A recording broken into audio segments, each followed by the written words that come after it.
Hello అండి, welcome to our channel మీ ఆంధ్ర ఆడపడుచు. Friends, మొదటగా అందరికీ కూడా ఉగాది శుభాకాంక్షలు. మా ఉగాది పండుగ అయితే అయిపోయిందండి. మీ అందరూ కూడా ఉగాది పండుగ ఎలా చేసుకున్నారో ఖచ్చితంగా కామెంట్ చేసేయండి. ఇప్పుడైతే వ్లాగ్ స్టార్ట్ అవుతుంది. అందుకంటే కూడా ముందు మన ఛానల్ ఎవరైతే ఇంకా సబ్స్క్రైబ్ చేసుకోలేదో ప్లీజ్ వెంటనే సబ్స్క్రైబ్ చేసుకుని చూడండి. సబ్స్క్రైబ్ చేసుకునేటప్పుడు పక్కన ఒక గంట సింబల్ వస్తుంది కదా, దాన్ని కూడా క్లిక్ చేయండి.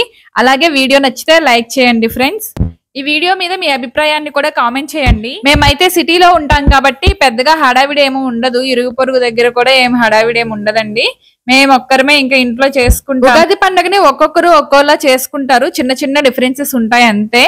కొంతమంది అయితే పొలాలకు వెళ్ళి ఆ మార్నింగ్ టైంలో అంబలి కూడా తింటారంట.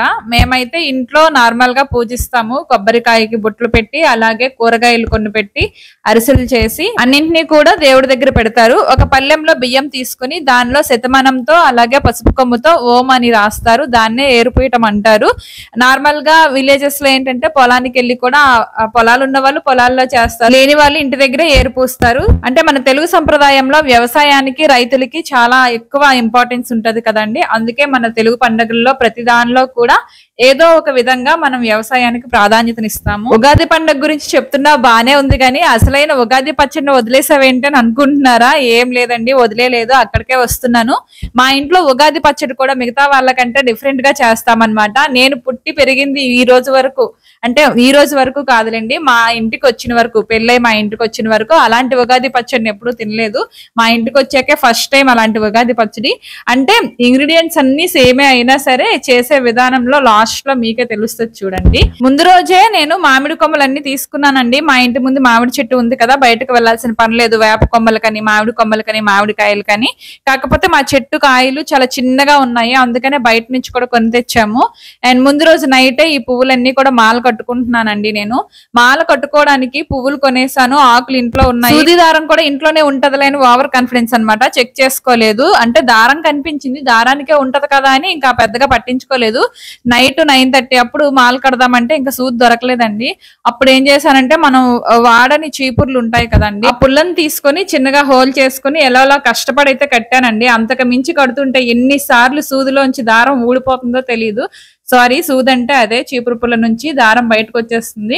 ఇంకెందుకులే అని చిన్నగా ఆపేసాను ఆ మాలని. ఇంకా నెక్స్ట్ అయితే బంతిమాలను కట్టేశానండి. ఈ బంతిమాల అయితే తులసికోట కోసం, అలాగే మామిడి కొమ్మలు పెట్టింది ద్వారబంధానికని. ఇంకా నెక్స్ట్ డే మార్నింగ్ అయితే ఇక్కడ వాకిలు తుడిచేసానండి. ఇంకా మా ఆయన చూడండి, కల్లాపి ఆయన చల్లట్లేదులేండి, కారు కడుగుతానన్నారు.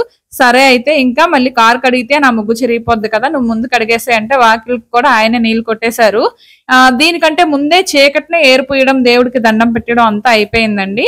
బట్ ఈ పని అయితే ముందు రోజు నైట్ యాక్చువల్లీ నేను ముగ్గేసుకున్నాను. బట్ ఇదే మా ఆయన కారు కడిగే పని వల్ల ఏంటంటే మళ్ళీ చెరిగిపోయింది అనమాట. దీపం పెట్టే టయానికి ముగ్గు ఉండాలి కదా, మీరు తర్వాత ఎందుకు వేస్తున్నారు అని అనుకుంటారని ముందే చెప్తున్నాను. ముందు రోజు వేసింది ఆల్రెడీ మా ఆయన నీళ్లు కొట్టడం వల్ల చెరిగిపోయింది. మార్నింగ్ మేము దండం పెట్టేటప్పటికైతే ముగ్గు ఉంది, ఇప్పుడు మళ్ళీ వేసుకుంటున్నాను అనమాట. మళ్ళీ మంచి కొత్త చీరలు కట్టుకొని ముగ్గులు వేస్తున్నారు ఏంటి అని మాత్రం అడగండి. ఎందుకంటే లాస్ట్ టైం నేను ఒక కిచెన్ క్లీనింగ్ వీడియో చేసినప్పుడు అప్పుడు కూడా తర్వాత రోజు ఏదో పండుగ ఉంది, దేవుడి పనులన్నీ చేస్తూ మంచి చీర కట్టుకుని ఆ అల్మరాలు సర్దాను. దానికైతే చాలా మంది కొంచెం నెగిటివ్ గానే కామెంట్స్ చేశారు, ఇలా మంచిగా కొత్త చీరలు కట్టుకుని ఎవరైనా క్లీనింగ్ చేస్తారా అని. కొత్త చీరలు కట్టుకుని క్లీనింగ్ చేయరు. నా దగ్గర ఉన్నవన్నీ పాత చీరలు అయినా సరే కొత్తగా ఉంటాయండి. ఎందుకంటే మన అమ్మలు అలాంటి వాళ్ళైతే డైలీ కట్టుకుంటారు కాబట్టి వాళ్ళు పాతగా కనిపిస్తాయి. మనం ఏంటంటే ఎప్పుడో ఒకసారి కడతాం కాబట్టి అవి కొత్తగానే కనిపిస్తాయి. నేను పాత చీరను కట్టినా అది కొత్తగా కనిపించి అలా అన్నారు, అందుకే చెప్తున్నా. ఇక్కడైతే చూడండి, ఇంకా ఈ రోజు పూజ స్టార్ట్ అయిపోయింది. ఆల్రెడీ ఇంట్లో పూజ అయితే అయిపోయిందండి. చెప్పాను కదా చీకటినే ఏర్పూస్తాం కాబట్టి చీకటినే అయిపోయింది. ఇంకా కొంచెం తెల్లవారాక బయట తులసికోట దగ్గరకు వచ్చాను. తులసికోటకి బొట్లు పెట్టేసి ఇంకా బంతిపూల మాల కట్టాను కదండి, దాన్ని కూడా అలంకరించాలి. ఇవన్నీ చేసే టైంకి నేను చీకట్లే చేస్తే నాకు ఇంకా ఎవరు లేకపోతే భయం అని చెప్పి బయటకు రాలేదన్నమాట, వేగం లేచినా కానీ. మొత్తానికైతే నా దీపం పూర్తయిపోయిందండి. నెక్స్ట్ అయితే మడపల కోసం వంట చేయాలి. ఉగాది రోజు అయితే మా అత్తయ్య ఫోన్ చేసి ఏం చెప్పారంటే, వంకాయ ఎర్రదుంప కర్రీ ఒకటి ఉండు, అలాగే బంగాళదుంప కర్రీ చెయ్యు, చారు చెయ్యు, ఈ రోజు పప్పు చెయ్యకూడదు అని చెప్పారు. సో రసం చేశాను, అలాగే రైస్, 2 కూరలు చేశాక ఇంకా ఉగాది పచ్చడి అండి. అంటే ఫస్ట్ ఉగాది పచ్చడే ప్రిపేర్ చేశాను, తర్వాతే వంట చేశాను. కాకపోతే ఏంటంటే మేము మడపల పైన ఉగాది పచ్చడిని పెడతామండి. అందుకని చెప్పి ముందే తినమనమాట. మడపలు వండేటప్పుడు మేము ఉగాది పచ్చడిని యాక్చువల్ మా అత్తయ్య వాళ్ళు ఎలా చేస్తారంటే పోపు పెడతారండి. ముక్కలన్నీ కూడా కట్ చేసేసి మామిడికాయ ముక్కలు కట్ చేసేసి పోపు పెట్టుకుంటాం. పోపు అని మళ్ళీ ఉల్లిపాయ అవన్నీ వేయము. జస్ట్ ఎండుమిర్చి ఆవాలు మాత్రం వేస్తాము. ఆయిల్ వేసేసి ఇంకా ఈ వేప పువ్వు కొంచెం, అలాగే కారం, ఉప్పు, కారానికి బదులుగా ఎండుమిర్చిని బాగా యూజ్ చేస్తాము.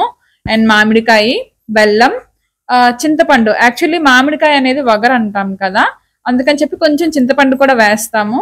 సో ఇవన్నీ కూడా వేసేసి ఇంకా మంచిగా పోపు పెట్టుకున్నాక అప్పుడు ఇంకా మిక్సీలో వేసుకుని పేస్ట్ లాగా, అంటే మనకు చట్నీ లాగా అవుతుంది కదా, అప్పుడు మనం మడపల పైన వేసుకోవాలండి. ఇలా ఎందుకంటే మరి నేనైతే ఎక్కడ చూడలేదు ఇలాంటి ఉగాది పచ్చడి ఈ విధంగా చేయటం. మా అమ్మ వాళ్ళ ఇంట్లో కూడా నార్మల్ గా ముక్కలు కోసి అంటే అన్ని కూడా ముక్కల్లాగే ఉంచి మనం దేవుడికి ప్రసాదం పెట్టుకుంటాము. కొంతమంది ఏంటంటే వాటర్ లాగా కూడా చేసి పెడతారు కదా.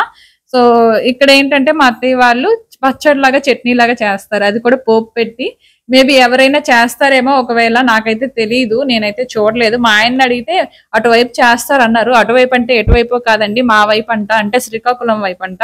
బట్ నేను కూడా శ్రీకాకుళమే కదా, నేనైతే ఎక్కడా కనలేదు, వినలేదు. మా ఇంట్లోనే కన్నాను, విన్నాను. మీకు ఎవరికైనా తెలిస్తే కామెంట్ చేయండి ఈ పద్ధతి. మా అత్తింటి వాళ్ళు ఏది ఫాలో అవుతే నేను అదే ఫాలో అవ్వాలి కాబట్టి ఇంకా నేను అదే ప్రాసెస్ లో చేశాను పచ్చడిని. వీడియో నచ్చితే లైక్ చేసి కామెంట్ చేయండి ఫ్రెండ్స్. ఉంటాను, బై బాయ్.